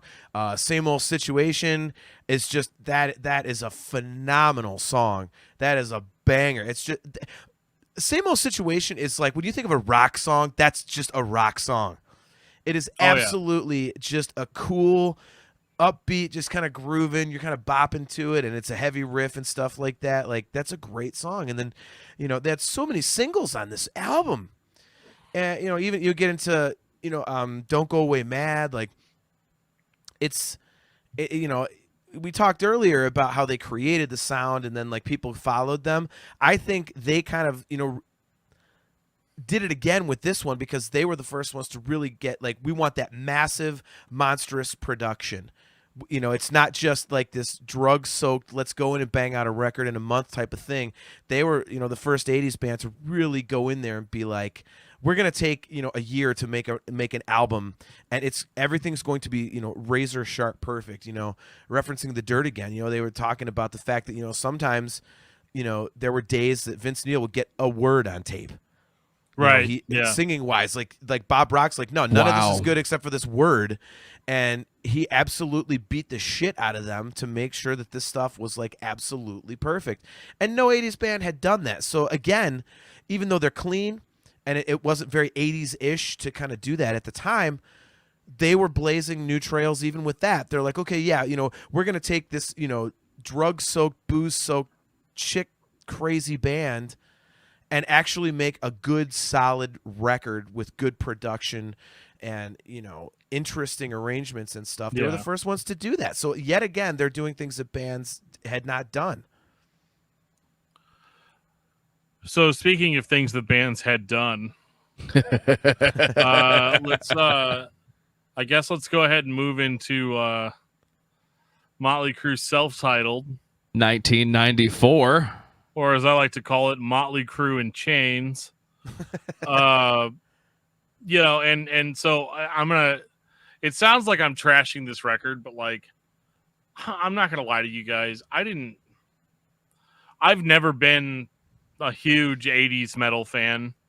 I have been kind of the person that can listen to these bands and listen and understand why people liked it, and understand what the appeal is, and understand the amount of talent that it did take some of these bands to get to the level that they got to. But like some of the more formative bands that I started listening to growing up were like Nirvana and Alice in Chains and Pearl Jam and stuff like that. So did I know that Mötley Crüe put out a grunge record in 1994? No, I did not. Not before doing this. Not before doing this episode. And I'm not gonna lie, they did not do a bad job of it. You've got Bob Rock back behind the helm of the band, and this is again similar to what they tried to do on Dr. Feelgood. They did a much better job of capturing Mötley Crüe on Dr. Feelgood. But I mean, so the biggest thing obviously with this record is Vince Neil's gone. And you end up with a different vocalist. And you know, I don't know, man. What do we think about John Corabi's vocals on this record? His vocals on this record are awesome. His vocals on Vince Neil songs live don't fit. Sure, understandably. This record's weird for me because I love the production of it. Like, it's dirty, it's heavy. Smoke the Sky is one of the coolest, heaviest things ever. Oh yeah. But this record didn't really grab me. You know, most of my friends that are into Mötley Crüe like hail this as just a masterpiece. They absolutely love it, and you know, I think I always have two very strong thoughts about this one. Hooligan's Holiday, poor choice for a first single. Sure. It does not stand out on the record, much less as, okay, this is what we're going to put out as a single. I did not agree with that choice at all. And also, I always wonder how this would have been received had it come out in like 91 or 92, because you know, Dr. Feelgood was 1989. So you have a 5-year gap. So obviously Mötley Crüe at that point, you know, grunge had come. And obviously no one's waiting for a Mötley Crüe record in 94 because, you know, at that point, you know, in utero, you know, Nirvana's already on their third record. So what if they had put this record out right about the time of Nevermind, you know, in 1991 or even 1992? That it would have sounded like, okay, you know, Mötley Crüe's trying to jump on the grunge train, but they would have still been, you know, enough in people's consciousness, because that tour for Dr. Feelgood went on for, you know, a couple years. People still would have been aware of Mötley Crüe, and then if they freshen up the sound with a new vocalist and stuff, I think this record would have been received in a very, very, very different light had it come out 2 or 3 years earlier. I don't know where you guys stand on that, but that has always been my overriding thought about this record, that it was like 2 or 3 years too late. No, I will push that challenge back on you, Jon Drake, and say, what would this record have sounded like, or how would it have been received if they had not done the obvious 90s touch of just take out all the reverb, guys? Reverb was the 80s. We want it to sound direct, and it's not going to sound good. Just dry as hell. Cold chamber, sway, so hypnotic. That's what we're going for in 94. Throw that 80s sound, that big drum room sound on this record. I'm not saying it would have been received well, but it might have been closer to Theater of Pain. And I think it would have been just fine. I just don't think anyone could make that decision in 1994. Because clearly they were trying to be trendy and stick with what was popular at the time. Metallica did it too. Well, at least this record's good. Metallica did it and sucked absolute ass. So, John, get out of my house. I think that Load and Metallica was absolute pure, like, liquid, hot shit, disgusting, putrid garbage from about 94 until they put out Death Magnetic. So don't even get me. You want to have me on again, we'll debate that, because that's just shit on a stick. But we've done Metallica to death on this show. But like, I think that I agree that if the record had come out earlier, that there would have been, it may have been more well received. Yeah, better reception. The biggest travesty with this record for me is that it comes across to the general fan base as it's 1994. Mötley Crüe's finally gotten with the times and is now trying to release a grunge album, even though the grunge movement is already starting to go out the door, right? So, like in hipster language, when something really cool is happening in society, the second you hear about it on the local news, it's already over. right? Yeah. Like it doesn't exist anymore. And so then Mötley Crüe shows up with what I would consider to actually be a very heartfelt and genuine record Yeah. that unfortunately has the same cosmetic sounds as bands like Alice in Chains. And so people are going to hear it and they're going to say, oh, well, they're just trying to do an Alice in Chains thing. But when you really dig into this record and really listen to the songs, and you've got songs about child abuse, you've got songs about like very like real kind of, you've got normal kind of lyrics on a Mötley Crüe record. Yeah. And the whole thing comes across to me as extremely sincere and interesting. But unfortunately, nobody's going to pay attention because nobody that listens to Alice in Chains or Nirvana or Pearl Jam or Smashing Pumpkins is going to buy a Mötley Crüe record. Yeah. Like, it's just not going to happen. And so I think that like they were kind of in this weird area where it's like, well, we did a really good job on this. We worked really, really hard on it. And now all of a sudden everyone hates it, Yeah. And that's hard too, because again, you don't have your iconic vocalist, on. And so the entire thing just comes across as outrageously strange. So like the first thing that they had to do really was to get Vince Neil back and kind of go back to their original sound, which unfortunately is not, well, it's just not what they did. They never ever. Yeah. I mean, they got Vince Neil back, but yeah, maybe they shouldn't have. But before we get to that, a 2-second thing here, my buddy I mentioned earlier, Chris Aiken, we talked about this. His favorite record is this Mötley Crüe record from '94, the self-titled album. Yeah. But he's a big Mötley Crüe guy, and he loves this record. He said the tour was shit because he loved the Corabi record, but then again he went to see it live, and hearing Corabi doing stuff like Home Sweet Home and all the cheesy 80s stuff, like it just did not fit at all. So I think you used an incredible word, Dan, when you said this record is sincere, and I completely agree with that. It was they themselves have said, the self-titled record was a result of jamming. They'd never done that. Like Corabi actually played guitar. So when they got together to work on this material, they had a second guitar player in there, with Mick Mars and with Nikki Sixx. Like, hey, what about this? Like, let's, coming up with stuff. It's like, it wasn't just Nikki Sixx banging out some cheesy power chord stuff and throwing some, lyrics about like chicks and drugs over the top. Corabi brought an honest rock and roll type of vibe to it. But it absolutely clashed with their classic material, and I think that's why it didn't work. So, to your point, they had to do there's only one thing they could have done, and that's get Vince Neil back. And now, let's be honest here.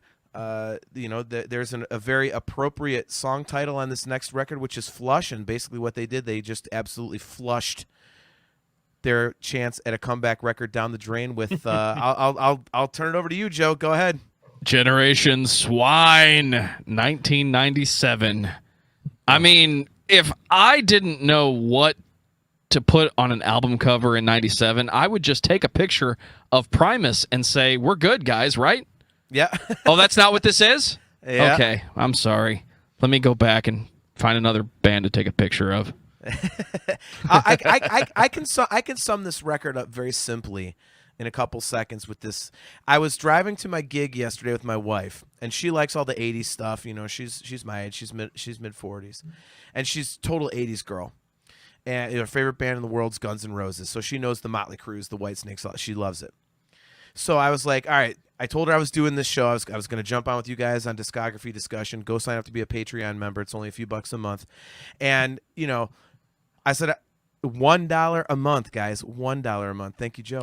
But anyway, I told her, I was like, yeah, I'm doing the show about Mötley Crüe. So I was listening to some stuff in the car, and I was like, all right, I gotta, we just decided to start listening to random music, and I said, you have to guess this band, and she says, okay. So I brought up Generation Swine. I started going through tracks. She's like, I have no idea why this sucks. What the hell are you playing me? I said, okay, well, let me play some other stuff from this band. And I pulled up Home Sweet Home. She goes, Mötley Crüe. She goes, so who is that other band? And I think everybody did. And even me, when they came out in 97 at the American Music Awards, was it Billboard Music Awards? I think it was American Music Awards, whatever. and they were like, here's Mötley Crüe, and it had leaked that they were going to play Shout at the Devil. You're like, hell yeah. And they go into this techno weird thing. I'm like, what the fuck is this? Like, Vince Neil's back, and this is what you give me? And I think that encapsulates this whole record. Like, you hear Vince Neil's back in Mötley Crüe. It's been, 8 years, 9 years, which is not a ton of time, but it's enough time. And you get this, you're like, what the fuck is this? Joe, I'm going to give it to you right now. I heard this, and I went, oh, come on! So, here's what happens when your lead vocalist comes back into the band, and he wants to write a grunge record. I'll say it. This is 97.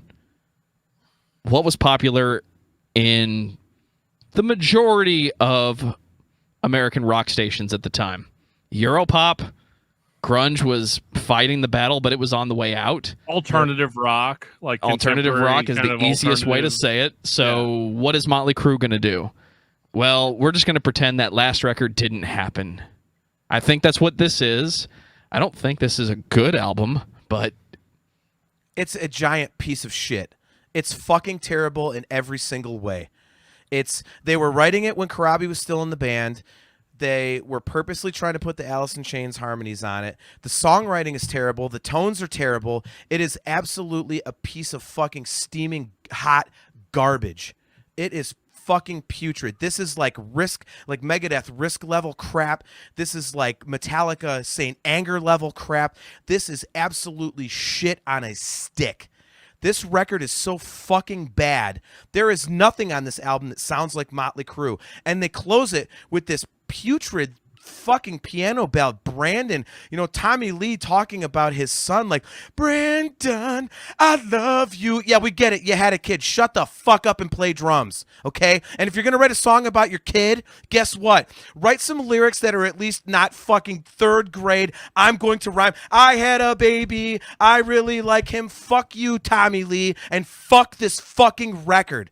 This record sucks ass. It is the single worst comeback record of any band ever. Any band that ever lost an original member and did a comeback, this is the fucking worst one ever. And thankfully, a guy in the band agrees with me. Vince Neil hates it as well. He should. It's fucking garbage. Shit on a stick. Let's move on. Go. This fucking record blows. I got nothing. Sorry, guys. Sorry. No, John said it all. I mean, I don't say this on the show very often. This record just sucks. It's not the band. You know how I said that the last record was sincere and that they were really trying to do a cool thing? This is the exact opposite of that. Yep. This is them absolutely trying to cash in on what's popular in the late 90s. Yeah, and do it and so many trend jumps within one record. It just doesn't sound good. Vince Neil sounds like garbage. Everything just sounds terrible. There's almost no guitar presence in the record at all. Thank you. I was going to mention that. Yep. Which you think would be like a staple of a Mötley Crüe record, that the guitar would be the central instrument. But no, it's just like, you guys kind of like that, like softer, like radio stuff, right? Yeah, I kind of like that stuff from people that know what they're doing that make that kind of stuff. But you guys don't know how to make that kind of stuff, so. Yeah. What are you doing? And even if you're trying to make a grunge record, okay, I get it. If you're trying to do the Alice in Chains thing to be all weird, dude, Alice in Chains and Soundgarden and Pearl Jam, the guitar is still central to it. Especially Alice in Chains, there's heavy guitar. It sounds fat. You got stuff like, I mean, it's a couple years earlier, but, Dirt and the self-titled Alice in Chains record and whatnot. Like, it's like guitar's there. It's big, fat guitar. And this was just shit. Especially when you have Mick Mars, who's known for having a very signature guitar sound. You could use the late 90s production when things finally started sounding bigger and more full. You had it on Dr. Feelgood. You had it on the self-titled record. And then you go into this chintzy, clean trash. Like, everything about this record is just wrong. So they would have been better off going all straight Korn. Yeah, I completely agree. Because like in 1997, that still would have been like originality points. Yeah. Like you can get away with copying off of Korn before 2000. You know Yeah. what I mean? Like it would have been okay. I don't know if the diehards would have loved it, but they would have loved it a lot more than this. At least it would have been heavy. It would have been aggressive. It would have been what you go to when you listen to a heavy metal band. I don't go to a heavy metal concert to be lulled to sleep. Yeah. You know, and that's just what this record did. Let's just I'm done talking. Let's just go Yeah. New Tattoo. Let's go. Yes. I've been listening to this since John said let's move on. 2000. I think this is the album that should have came out in 1997 or 1994. Exactly. Yeah. This is Mötley Crüe's Death Magnetic. You know, it's the record, you know, Death Magnetic for Metallica was the record that should have come out after the Black Album. And for Mötley Crüe, you know, New Tattoo is the one that should have come out, you know, after the self-titled record. And you know, we're now into the period of the Crüe where it's not great, but it's good enough to they can go on tour, and if you listen to it, it's like background music, and it still kind of sounds like Mötley Crüe. I mean, there's nothing memorable about any of the stuff going forward, but It at least sounds like. Go ahead. Yeah, no, I completely agree with where you're going. It sounds like the band that put out Dr. Feelgood and Girls, Girls, Girls and Shout at the Devil, and they made a new record, and maybe they'll play a song live, but they're going to play the hits. Yeah, Hell on High Heels. Yeah, and you know, Nikki Sixx himself, he said, you know, again, sorry to reference The Dirt, but I absolutely love that book. You know, he specifically said that, you know, after, you know, the self-titled album and Generation Swine, you know, they had that infamous MTV interview where the where the, you know, chicks, fire, and, you know, drugs and all that stuff. The interviewer had asked him about it. He threw a fit. He realized, like, you know what? People go to Mötley Crüe concerts to get laid and to hear songs about chicks and fire and, you know, drugs and all that stuff. And so he's like, I'm just going to write a Mötley Crüe record. And that's what you get with this one. And he finally started getting the point. He's like, yeah, this is what we are. And, you know, much as I might not like that sort of trope or, you know, that reputation, that's what people want from us, and that's what we're good at. And he went back to it. So I give him credit, a lot of credit for doing that. So I think it's what a lot of classic bands that have kind of come back and are now putting new records out. It's kind of the same thing they do. It's not that they're putting out music that's going to set the world on fire. They're never going to relive the same popularity that they had originally. But they do know that they have a core fan base that are going to buy tickets and go out and see them anytime they play. You know, and I think that's really cool. I think that's the best thing that a band can do, especially a band that was really popular and had kind of this like kind of faux pas couple of records that, you know, maybe might have isolated some people from the band. It's cool that all these years later that Mötley Crüe can go out on tour and they can still do really, really well and have a great time doing it. And they're older. They're a little bit more professional. They're not destroying hotel rooms and, you know, just being absolutely crazy. And which it's funny because a lot of that stuff we didn't talk about earlier on in the early days, the trashing hotel rooms, how much of that stuff was staged, you know, by the record label too. You know, like arrests were staged and all this stuff. Yep. But, you know, at this point, they're just like, we have to put a record out that's going to be similar enough to our older material to where old fans will be excited about it. They will at least buy the new records. And they do a really, really good job on this record of just reestablishing the status quo. Yep. Of, you know, okay, you bought a new Mötley Crüe record, so it's going to have all the same elements in it that you're used to from a Mötley Crüe record. We're not going to go chasing some weird, crazy musical passion project we came up with, you know, mid-career. You know, we're gonna double down on that sound, and I think they did a pretty good job. This is not my favorite because to be honest, this is not my favorite kind of music.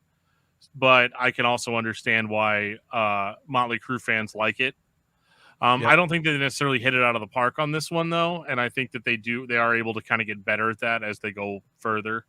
Yeah, if I can point something out about this record, I think that doesn't get talked about nearly enough. I think Randy Castillo on drums on this one, it's like, you know, Tommy Lee, as we talked about earlier, is such a central, you know, he's the focal point of the songs on most of their stuff. You know, he brings that musicianship. And if you're going to replace Tommy Lee, when Tommy Lee decides he doesn't want to do it anymore, Randy Castillo has such a unique style. He is just such a great player, was such a great player. but he nails that Mötley Crüe vibe on this one, but he still has that little bit of Randy Castillo in there. I don't think anybody talks about what he did on this album nearly enough. Like I've always liked what he does on this album. It's just awesome. It sounds like vintage Crüe. I think for the most part, if you know, the average fan didn't know that Tommy Lee wasn't in the band, they would never know based on hearing this record, but they would hear some things that are a little bit different here and there. Like, ooh, that's some unique stuff that Tommy did. Like, but it ain't Tommy. It's Randy. Like he is an absolute unsung hero on this album to me personally. So, and if you're going to fill in for Tommy Lee because that's what the fans think you did, you just got to play the beat. Yeah, it works 100%. Yep. I think this is the album you want to listen to. Besides Generation Snake, I mean, we talked about Mötley Crüe. I think we had better things to say about Mötley Crüe than we did about Generation Snake. So, I'm sorry, Generation Swine. I was going to say. I don't know why I have Snake in my head. Maybe it's a Mötley Crüe thing. It's fine, John. If you're going to bang on, if you're going to bang, your head, I was going to say if Swine. Yeah, if we're going to bang on Dan for Bob Ross, we're going to bang on you for Generation Snake. It's fine. It's fine. Don't you do that. You guys don't so you, you bastard. You guys are so respectful. You're like, well, I'm not going to interrupt the man in mid-sentence. Well, it's because it's not my show. If it was my show, I would have absolutely just like I would still be making that joke, but it's not my show. So stop, everybody, stop! This guy said something wrong. All right, so back on Saints track. of Los Angeles, whatever year it was, 2008. Yeah, there you go. The blind guy can't read. 90 something, you know. So Mötley Crüe's last full-length record, not good. Musically, cool stuff, whatever. Lyrically, really, really dumb. We're from L.A. Here's the whole record how we're from L.A. We got arrested. We partied. Like, oh, shut up, man. Just seriously. California. I thought musically this was really solid. Yeah, I completely agree.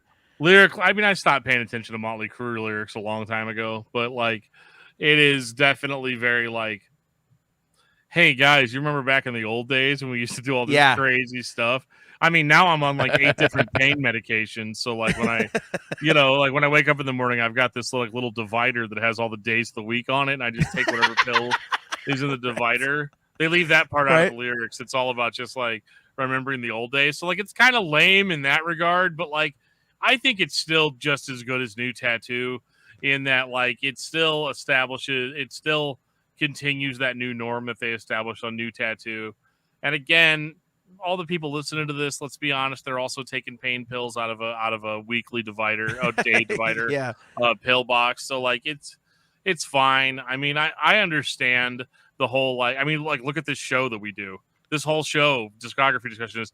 You guys remember back when this band was good? Like that's kind of the like what we do here. So I can't fault them too much for that. It's definitely not something I'm ever gonna listen to again. Yeah. But it was, it was fine. I guess that's all I can really say about it is it was fine. I think the problem with the lyrics on this one is,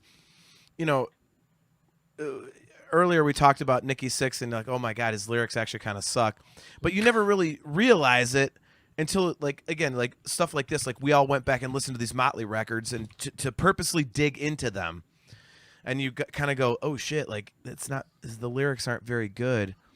But if you're just randomly listening to Mötley Crüe, you don't really notice. You're just like, yeah, it's Mötley Crüe, cool. Well, I think this one, finally, the lyrics are so bad that they kind of do front and center. So even if you're just listening for fun, you're like, wait, what did he just say? Ugh, what is that? Like, and sometimes you get those records where the lyrics are so abysmal that it kind of takes you focus on them without meaning to. And I think that's what happens with this album. I have 2 overriding thoughts about this record, the lyrics, and I will never be able to picture this album without seeing Tommy Lee's like 87-inch bass drum. Like Tommy Lee's cool, dude. He's cool. I love Tommy. He's a great drummer. And I get you want to do something different, but that giant oversized bass drum, like just stop it.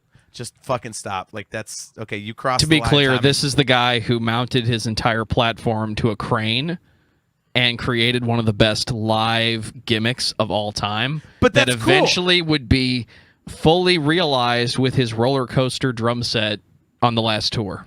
But dude, that's cool, right? I mean, that's cool. But you see, I mean, didn't you see the video for Saints of Los Angeles and see that bass drum and go, "What is this clown shit?"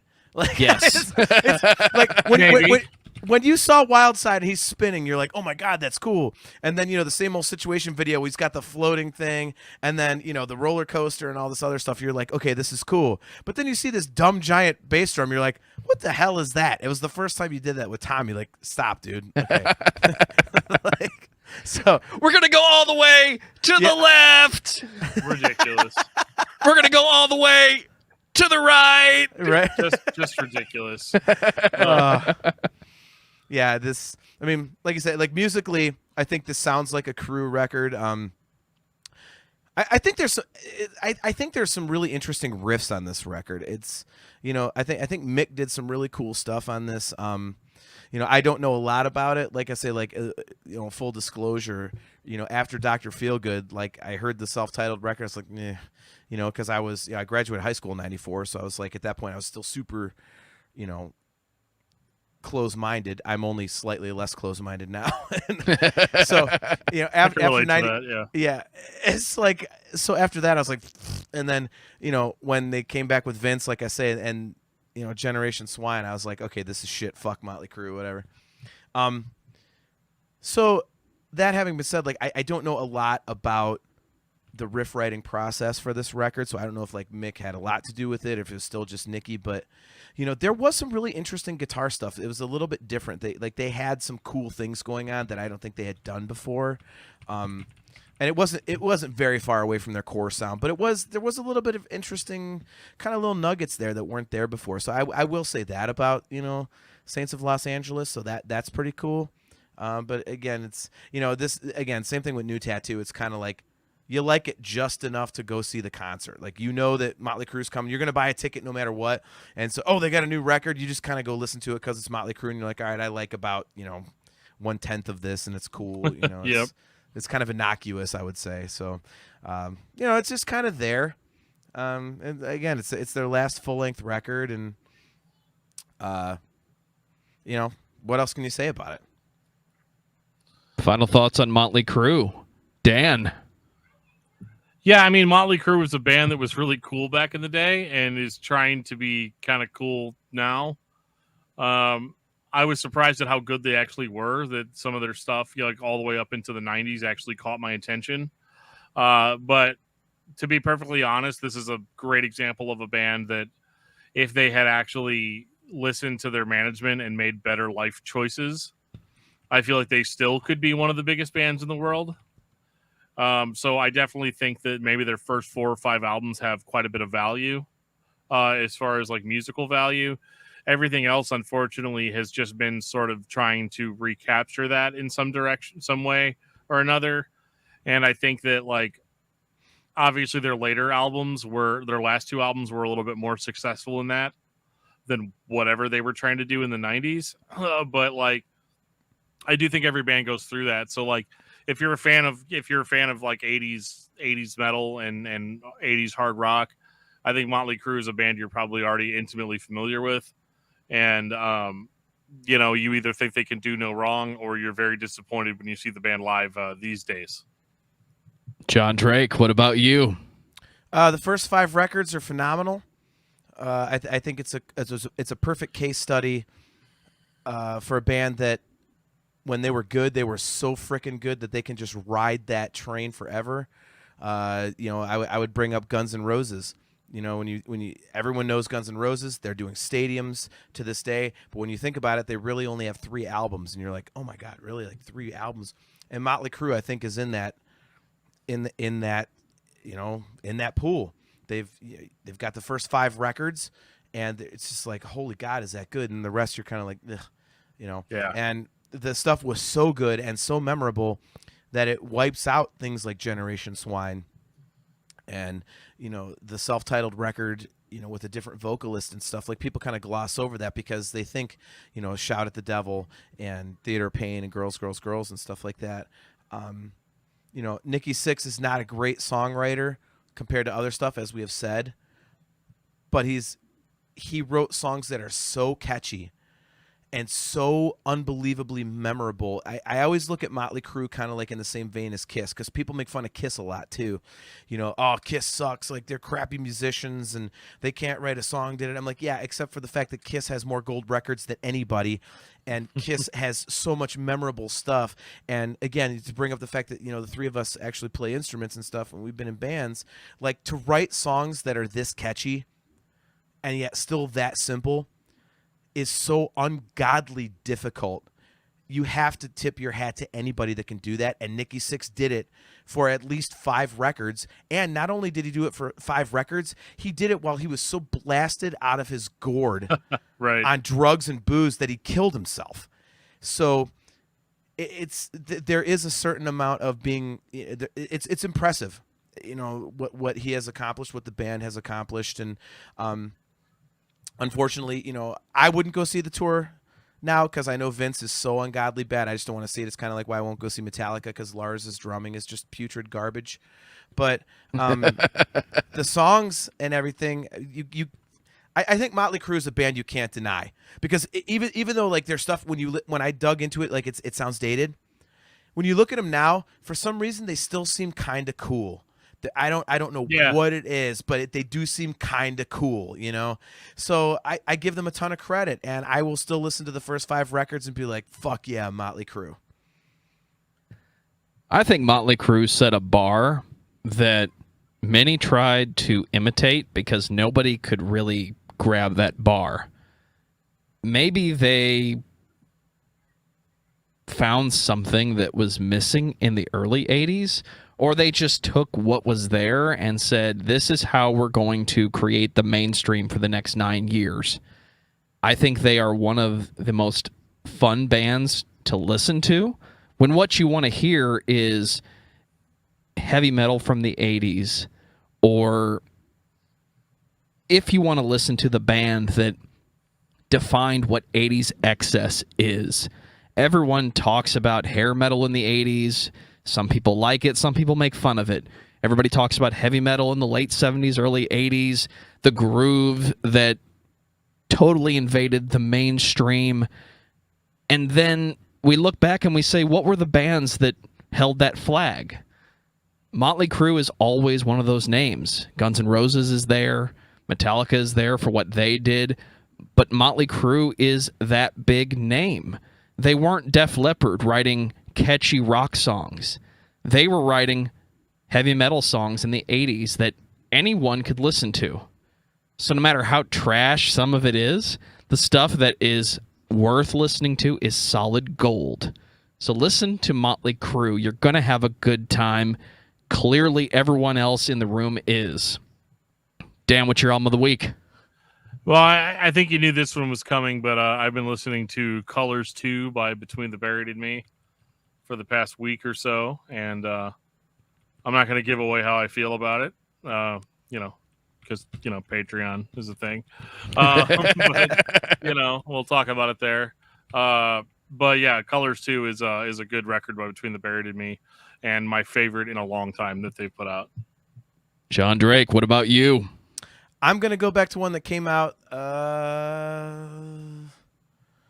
2 months ago, and I'm still stuck on it, and call me a honk. Van Halen is my favorite band. There it is. Dude, the Wolfgang Van Halen record, Mammoth WVH, that record is just... Yes!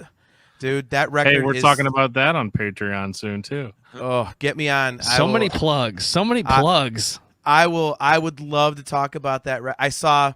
Wolfgang played in Cleveland literally 3 weeks ago.